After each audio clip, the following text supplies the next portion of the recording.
రాష్ట్రంలో కాంగ్రెస్ బీఆర్ఎస్కి సంబంధించి మాటల పర్వం సవాళ్ళ పర్వం కొనసాగుతూ ఉంది. మొత్తానికైతే రైతు రుణమాఫీ పైన పెద్ద ఎత్తున మేము 2 లక్షల రుణమాఫీ చేశామని కాంగ్రెస్ పార్టీ చెప్తా ఉంటే బీఆర్ఎస్ పార్టీ అంతా బోగస్ అంటుంది. అసలు ఇక రైతు రుణమాఫీ నిజంగా అది బోగసా లేదు 2 లక్షల రుణమాఫీ అయిందా? ఈ అంశాలపైన మనతో మాట్లాడడానికి వివేకానంద గౌడ్ గారు మనతో పడుతున్నారు. సార్ చెప్పండి, ప్రధానంగా మేము ఖచ్చితంగా 2 లక్షల రుణమాఫీ చేశాము, ప్రజలకు సుపరిపాలన మేము అందిస్తున్నామని చెప్తా ఉన్నారు. నిజంగా రుణమాఫీ చేశారా? మీ మాటలో ఏంటి? స్పష్టంగా నేను చెప్తున్న ప్రశాంత్ గారు, ఇప్పుడే మా కార్యనిర్వాహక అధ్యక్షులు కేటీఆర్ గారు స్పష్టంగా ఓపెన్ ఛాలెంజ్ చేసినారు. నిజంగా మీరు చేసడానికి మీపై నమ్మకం ఉంటే ఏ గ్రామానికంటే ఏ ప్రాథమిక వ్యవసాయ సహకార సంఘంకి వెళ్దాం, రైతు వేదికలో కూర్చుందాం, రైతులందరూ కూర్చోబెడదాం, అందరికీ రుణమాఫీ అయిందా లేదని ప్రశ్నిస్తాం. మీరు నిజంగా సంపూర్ణంగా మీరు అంటారుగా సంపూర్ణమైన రుణమాఫీ చేసినామంటున్నారు కదా, సంపూర్ణ రుణమాఫీ చేస్తే మేము రాజకీయాన్ని ఇష్టపెడతానికి సిద్ధమని చెప్పేసి కేటీఆర్ ఓపెన్ ఛాలెంజ్ చేసినాడు. కాబట్టి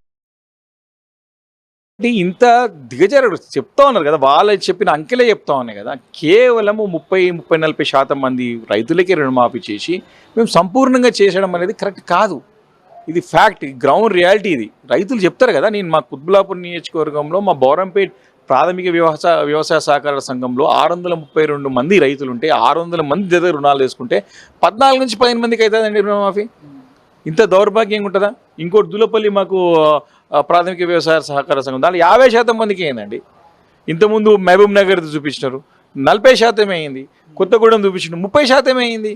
అరే మీరు ఇంత దిగజార రాజకీయం ఏంటంటే, బాధ్యత గల కీలకమైన ముఖ్యమంత్రి పదవిలో ఉండి మేము రుణమాఫీ మొత్తం చేసేసినామని చెప్పేసి అబద్ధం ఎందుకు చెప్తారండి? అట్లా ఎందుకు అట్లా మీరు ప్రజలని మోసం చేస్తూ ఉన్నారు? ఎందుకు రైతులను మోసం చేస్తూ ఉన్నారు? మా బీఆర్ఎస్ పార్టీకి దరఖాస్తులు ఎవరైనా ప్రాబ్లం ఉంటే, ఎవరికైనా రుణమాఫీ కాకపోతే, మీకు ఏమైనా ఇబ్బందులు వచ్చి అయితే మాకు తెలియజేయండి వాట్సాప్ ద్వారా అంటే 1,00,000 పై చిల్లుకు కంప్లైంట్స్ వచ్చాయండి మాకు. ఖచ్చితంగా ప్రతి ఒక్క రైతుకి మేము గతంలో లక్ష రుణమాఫీ చేస్తే 17,000 కోట్ల రూపాయలు రుణమాఫీ ఖర్చు అయింది. ఈరోజు మీరు రుణమాఫీ చేస్తే 2 లక్షల రూపాయలు చేస్తే రెండింతలు కావాలి కదా. మరి నీకు 35,000-40,000 కోట్లు కావాలి కదా, 17,000 ఎట్లయితుంది? సింపుల్ ప్రశ్న కదా. ఇదే రేవంత్ రెడ్డి గారు ముఖ్యమంత్రి గారు రుణమాఫీకి 40,000 కోట్ల రూపాయలు అవసరం ఉన్నాయి, ఒక సంవత్సరం కడుపు పట్టుకుంటే 40,000 కోట్ల పెద్ద కట్టడం కష్టమా అని చెప్పినారు. మళ్ళీ ఇదే రేవంత్ రెడ్డి గారు పార్లమెంట్ ఎన్నికల ముందు 31,000 కోట్ల రూపాయల రుణమాఫీకి అవసరం అని చెప్పినారు. ఇదే ముఖ్యమంత్రి గారు అసెంబ్లీ బడ్జెట్ సమావేశంలో 26,000 కోట్ల రూపాయలు రుణమాఫీకి అవుతుందని చెప్పి బడ్జెట్ ప్రవేశపెట్టినాడు. ఇదే ముఖ్యమంత్రి గారు ఇప్పుడు 17,000 రూపాయలతో మొత్తం రుణమాఫీ అయిపోయిందని చెప్తారు. ఏ మాట నమ్మాలి? వారు చెప్పినటువంటి వాక్యాలుగా నేను చెప్తలేను కదా, గ్రౌండ్ రియాలిటీ తెలుస్తూ ఉంది కదా. కాబట్టి వీరు మోసం చేయడం అనేది మానుకోవాలా? ఒక కీలకమైన పదవిలో ఉన్నారు. చెప్పండి, మీరేమో సవాలు, వాళ్ళేమో ప్రతి సవాలు అంటే ఎవరు రాజీనామా చేయాలి? 2 లక్షల రుణమాఫీ చేసిన వాళ్ళు రాజీనామా చేయాలా? లేదు చేయలేదని చెప్తున్నా మీరు రాజీనామా ఎవరు చేయాలి? హరీష్ రావు అయితే రాజీనామా చేయాలని చెప్తా ఉన్నారు. దీన్ని ఎట్లా చూస్తారు? హరీష్ రావు గారికి రాజీనామాలు చేయడము, పదవులు ఉండడం పెద్ద కాదని, పెద్ద మంత్రి పదవులను ఎమ్మెల్యే పదవులు గడ్డిపోతుతో సమానంగా తీసిపడేసానండి. చాలా ఈజీగా తీసిపడేసాం. మాట తప్పిన నాయకుడు రేవంత్ రెడ్డి. నేను కొడంగల్ ఎలక్షన్స్ చూపితే మళ్ళీ రాజకీయ సన్యాసం పుచ్చుకుంటే రాజకీయాలు చేయని చెప్పిన నాయకుడు ఎవరండి? ఇది రేవంత్ రెడ్డి గారు కాదా? ఈరోజు సమానం చెప్పడా? మాకు పదవులు కొత్త కాదండి. ఈరోజు చాలా స్పష్టంగా హరీష్ రావు గారు మీరు డిసెంబర్ 9వ తారీఖున చేయాల్సినటువంటి రుణమాఫీని మీరు కాలేపన చేస్తూ ఉన్నారు. మీరు ఇప్పుడు కూడా ఆగస్టు 15కి చేస్తారా చేయరా? చేయకపోతే మీరు రాజీనామా చేస్తారా? దాంతోపాటు 6 గ్యారంటీలు ఎన్ని రోజులు చేస్తా అని చెప్పినండి? 100 రోజుల్లో చేస్తా. అరే 100 రోజులు అయిపోయింది, 2 రోజుల దగ్గరకు వస్తుంది. ఆగస్ట్ 15th లోపల ఆయన ఓపెన్ ఛాలెంజ్ చేసిండు, చేస్తావా రాజీనామా నేను చేస్తా అని చెప్పి. ఎస్, ఓపెన్ ఛాలెంజ్ యాక్సెప్ట్ చేస్తూ ఈ 100 రోజుల్లో చేయాల్సినటువంటి 6 గ్యారంటీలతో పాటు ఈ రుణమాఫీ మీరు ఆగస్ట్ 15తో చేస్తే రాజీనామా చేసి నేను మళ్ళీ ఎన్నికల్లో పోటీ చేయనాడు. అరే నీ చెప్పిన అంకెలని మొత్తం రుణమాఫీ కాలేదురా నాయన అని చెప్తే నువ్వు మళ్ళీ మమ్మల్ని రాజీనామా పడుతుంది. నువ్వు సిగ్గుతో తలదించుకోవాలా? అరే కొత్త ప్రభుత్వం వచ్చింది, క్రెడిబిలిటీ పెంచుకునే ప్రయత్నం చేయండి, మీ యొక్క విలువ పెంచుకునే ప్రయత్నం చేయండి. దిగజారి రాజకీయం ఏందండి? ఇంకా ఒక అపోజిషన్ పార్టీ నాయకుడుగా ఏదో ఫుట్పాత్ స్పీచ్ కాదు కదా. You are honourable CM of the state. అరే నువ్వు ఒక రెస్పాన్సిబిలిటీ పొజిషన్ నుండి నువ్వు బాధ్యతాయుతంగా మాట్లాడిపోయి నువ్వు జయరాజా పాగల్ పని లేకుంది ఇదంతా కూడా. కాబట్టి you have to set it straight. వాళ్ళు చాలా అంటే చాలా ఇక్కడ అసెంబ్లీ సమావేశాలు అసెంబ్లీ వేదికల్లో కూడా చాలా డైవర్ట్ చేయడం మాట్లాడడము చాలా అంటే తప్పుదో పట్టించడం ఒక రికార్డ్ స్టేట్మెంట్ చేయడం ఎంత మోసం అండి అది. సార్ మీ పార్టీ ఇటు బీజేపీలో విలీనం కాబోతుందా, కాంగ్రెస్లో విలీనం కాబోతుంది, ఏ పార్టీలో విలీనం కాబోతుంది? ఇప్పుడు ఏమైపోయిందంటే రెండు జాతీయ పార్టీలకు ఈ రాష్ట్రంలోనే కాదండి అనేక రాష్ట్రాల్లో రెండు జాతీయ పార్టీలకు ప్రాంతీయ పార్టీలు అంటే మనగడ ఉండదు. ఇంకా మేము బీఆర్ఎస్ పార్టీ స్ట్రాంగ్ ఇక్కడ కేసీఆర్ నాయకత్వంలో తెలంగాణ రాష్ట్రం సాధించి 10 సంవత్సరాల్లో we have done a wonderful job. అందుకే ప్రజల్లో మాకు ఎక్కడ తిరస్కరించలేదు, మా పైన అసంతృప్తి లేదు. వీళ్ళు ఇచ్చినటువంటి దొంగ హామీలు చూసి ప్రజలకు అవకాశం ఇచ్చారు తప్ప మా పైన అసంతృప్తి ఎప్పుడు లేదండి. కాబట్టి బీఆర్ఎస్ పార్టీ ఉంటే మాకు ఈ రెండు పార్టీలకు మనుగడ ఉండదని చెప్పి రెండు పార్టీలు కలిసి కుట్రలు పండుతున్న కుట్రలో భాగంగానే ఈరోజు రేవంత్ రెడ్డి గారి స్టేట్మెంట్ చూస్తున్నాం, ఇటు బండి సంజయ్ గారి స్టేట్మెంట్ చూస్తా ఉన్నాం. కాబట్టి ఈ రెండు జాతీయ పార్టీలు కలిసి మమ్మల్ని లేకుండా చేయాలని చెప్పి చేసే ప్రయత్నంలో భాగంగా ఈ స్టేట్మెంట్లన్నీ కూడా వాళ్ళు కన్ఫ్యూజ్ చేయాలనే ప్రయత్నం చేస్తూ ఉన్నారు. దీన్ని తప్పకుండా తిప్పికొడతాం.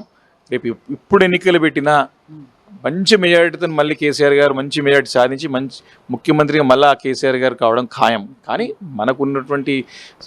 మనకున్న రాజ్యాంగం ప్రకారం మనకున్న సిస్టమ్ ప్రకారం మనం we have to wait, we'll wait. మాకు తొందర ఏం లేదు, ప్రజల పక్క మాకు ఇచ్చిన పాత్రని పోషిస్తాం. ఎస్, మీరు ఇచ్చిన హామీలన్నీ కూడా అమలయ్యే వరకు పోరాటం చేస్తాం, మెడలు వంచి చేపిస్తాం. ఇప్పుడు 2 లక్షల రుణమాఫీ ఖచ్చితంగా ప్రతి ఒక్కరు కూడా అమలయ్యే వరకు కూడా నిద్రపోనీయం వాళ్ళని. 6 గ్యారంటీలు, 4,000 పెన్షన్ పెండింగ్ ఉన్నది, 2,500 మహిళలకు ఇవ్వాల్సింది పెండింగ్ ఉన్నది, నిరుద్యోగ వృత్తి పెండింగ్నే ఉన్నది, ఈరోజు పిల్లలకి స్కూటీలు ఇస్తా అని చెప్పి అది పెండింగ్నే ఉన్నది, 5 లక్షల స్కీమ్ పెడతామని చెప్పి పిల్లలకి చదువుకోవడానికి లోన్స్ ఇస్తాం అది పెండింగే ఉన్నది. ఎన్ని హామీలు పెండింగ్ ఉన్నాయి, అది కూడా 100 రోజుల్లో కూడా చేస్తామని చెప్పినారు. ప్రజలకు క్షమాపణ చెప్పాలా, క్షమాపణ చెప్పి ఈ రోజుల్లో చేపిస్తాం. పాతగా అన్నీ కూడా ఇప్పటికే బాకీ పడ్డారు వాళ్ళు, ఇప్పటికే ప్రజలకు బాకీ పడ్డారు. కాబట్టి అన్నీ కూడా ఖచ్చితంగా ప్రజలకు వచ్చే ప్రతి రూపాయి వచ్చేవారు కూడా బీఆర్ఎస్ పార్టీ పోరాటం చేస్తుంది. ఈరోజు మన అసెంబ్లీ సమావేశాల్లో చూసినా, ఏ అంశం పట్ల చూసినా ఈరోజు కాంగ్రెస్ పార్టీ నిలబడి ఫైట్ చేసే పార్టీ బీఆర్ఎస్ పార్టీ. బీజేపీ పార్టీలో సఖ్యత లేదు, బీజేపీ పార్టీ కనబడతలేదు, కేంద్రంలో నిధులు తీసుకురాలేకపోతున్నారు, బీజేపీ నమ్మే ప్రజలు లేరు. మొన్న జాతీయ ఎలక్షన్స్లో కేవలం మందిరాన్ని చూపించి ఆ మత విద్వేషం రెచ్చగొట్టి ఆ సీట్లు సంపాదించారు తప్ప వాళ్ళకి పెద్ద ఏం లేదు. కాబట్టి డెఫినెట్గా రాబోయే రోజుల్లో బీఆర్ఎస్ పార్టీయే తెలంగాణ ప్రజలకి మరి అండగా ఉంటుంది. కేసీఆర్ గారి నాయకత్వమే తెలంగాణకి శ్రీరామరక్ష తప్ప వేరే పార్టీలు కావు. కాబట్టి ఈ రెండు పార్టీలు కలిసి వాళ్ళ కుట్రమన్నీ మమ్మల్ని లేకుండా చేసే ప్రయత్నంలో భాగంగానే ఈ చివరగా చెప్పండి, మీరేమో కుట్ర అంటున్నారు, మరి ఈ కుట్రను తిప్పి కొట్టే విధంగా మీకు మనోధైర్యాన్ని అయితే మీ నాయకులకు మనోధైర్యాన్ని ఇచ్చే విధంగా కేసీఆర్ ఎందుకు బయటకు వచ్చి మాట్లాడట్లేదంటే మీరు ఏం చెప్తారు? మా కేటీఆర్ గారు హరీష్ రావు గారు మాట్లాడితేనే తట్టుకోలేకపోతున్నారు వాళ్ళు. కేసీఆర్ గారికి తగ్గ నాయకుడు ఉన్నా అండి, ఆయన గొప్ప నాయకుడు, ఆయన మహానాయకుడు, ఈరోజు తెలంగాణ రాష్ట్రాన్ని సాధించిన నాయకుడు. ఎప్పుడు అవసరం ఇప్పుడు ఖచ్చితంగా వస్తాడండి. వారు చాలా చాలా బాగా మొన్న బడ్జెట్ సమావేశంలో వచ్చి చాలా మంచిగా మాట్లాడిపోయినారు. నేను టైం ఇవ్వాలి వీళ్ళకి, నేను తొందరపడను, కాబట్టి మనకు సమయం ఇవ్వాలి, తప్పకుండా వాళ్ళు చేయాలని చెప్పేసి కోరుకుంటున్నాను. కానీ వాళ్ళ బడ్జెట్లో ఏం లేవు, ఇదంతా గ్యాస్ ట్రాస్ అని ఒకటే మాటలు చెప్పినాడండి. చాలా స్కీమ్స్ తీసేసే ప్రయత్నం చేస్తున్నారు. రైతు భరోసా పేరు మీద రైతులను మోసం చేసినారు, గొర్రెల పంపిణీ కార్యక్రమాన్ని బంద్ చేసినారు, చేపల కంకిని కార్యక్రమం బంద్ చేసినారు, అనేక స్కీమ్స్ని ఫుల్ స్టాప్ పెట్టే ప్రయత్నం చేస్తున్నారు. దాని స్పీచ్లో చూసి ఒకటే మాటలు చెప్పాడండి.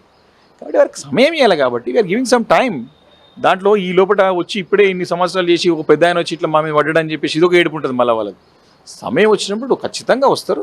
మేము ఉన్నాం కదా, మా సీనియర్ నాయకులు, గతంలో మంత్రులుగా పనిచేసినటువంటి నాయకులు ఉన్నారు, హరీష్ రావు గారు మంచిగా అసెంబ్లీలో, కేటీఆర్ గారు, అందరూ వాళ్ళందరూ బాగా మాట్లాడుతున్నారు. దానికే ప్రశ్న సమాధానం చెప్తున్నారు. తోక ముడుచుకొని పోతున్నారు, అసెంబ్లీలోకి వెళ్ళి కొట్టాడలు పంచాయతీలు పెడుతున్నారు, vulgar language, unparliamentary filthy language మాట్లాడుతూ ఉన్నారు. కాబట్టి టైం వచ్చినప్పుడు తప్పకుండా వస్తాం.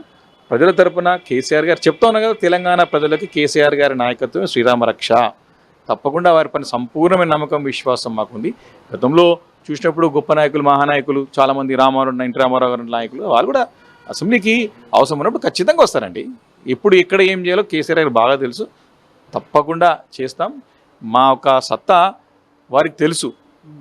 వారికి ఇప్పుడు మొత్తం ప్రాజెక్టులు తిరిగి లోపలనే వాళ్ళకి ఇంకా ఏమంటారు, కళ్ళు బయర్లు కమ్మినట్టు ఇష్టం. వాళ్ళకి హాస్టల్లో ఉన్నారు ఇప్పటికే. సీతారామ ప్రాజెక్టు పోయి బటనాన్ చేసారు. ఎట్లా చేసారండి? ఈజీ అయిందా? 7 నెలలు 8 నెలలు ఒక ప్రాజెక్ట్ పూర్తి అవుతుందా? నిజంగా 8 నెలల ప్రాజెక్ట్ పూర్తి అవుతుంది. మరి కొడంగల్ కడతలేరు? మరి ఎందుకు పోయి బటన్ ఏం చేయొచ్చు కదా మరి కొడంగల్లో? కాబట్టి ఇవన్నీ చాలా ప్రాజెక్ట్స్, కాళేశ్వరం ప్రాజెక్ట్ కానివ్వండి, ఈరోజు దాని కింద ఉన్న అనేక రిజర్వాయర్లు కానివ్వండి, యాదాద్రి కానివ్వండి, సెక్రటరియట్ కానివ్వండి, పోలీస్ కమాండ్ కంట్రోల్ కానివ్వండి, ఎన్నో మంచి మంచి ప్రాజెక్ట్స్ చేసి మరి రైతాంగానికి 72,000 కోట్లు కేవలం రైతు బంధు కింద వేసిండు.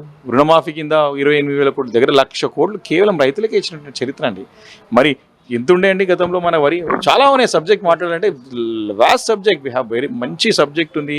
మనం అటు రైతులకు కానివ్వండి, ఇటు అదేవిధంగా ఇటు పారిశ్రామిక రంగాన్ని కానివ్వండి, ఇటు ఐటీ రంగాన్ని కానివ్వండి, అన్ని రంగాలని మరి అభివృద్ధి చేసినటువంటి ఘనత కేసీఆర్ గారికి ఉన్నది. కాబట్టి అపారమైన అనుభవం వారికి ఉన్నది. తప్పకుండా ఈ ప్రభుత్వానికి కొంచెం సమయం ఇవ్వాలి కాబట్టి సరైన సమయంలో తప్పకుండా వీరు ఫస్ట్ వీరి యొక్క ఆలోచన విధానాన్ని మార్చుకోవాలా. వాళ్ళు భావదరిద్రంతో ఉన్నారు.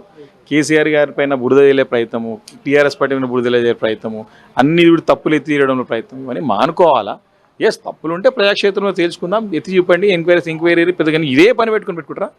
కాబట్టి we are there, our leader is ready to come at any point of time, but right time definitely will come. ఇది మొత్తానికైతే వివేకానంద గౌడ్ గారు చెప్తా ఉన్నారు. ఖచ్చితంగా మా పైన మా పార్టీని ఇక్కడ రాష్ట్రంలో ఉండనించకుండా చేయడమే ఇక రెండు జాతీయ పార్టీల పని అంటూ కూడా వివేకానంద గౌడ్ చెప్తా ఉన్నారు. ఖచ్చితంగా రైట్ టైంలో కేసీఆర్ వస్తారు, ఖచ్చితంగా మా అందరికీ మనోధైర్యాన్ని ఇస్తారు. దాంతోపాటు పార్టీని కూడా మరొకసారి అధికారంలోకి తీసుకొచ్చడానికి మేమంతా కృషి చేస్తామని కూడా వివేకానంద గౌడ్ చెప్తా ఉన్నారు. కెమెరా పర్సన్ క్రాంతితో ప్రశాంత్, ఇహా టీవీ.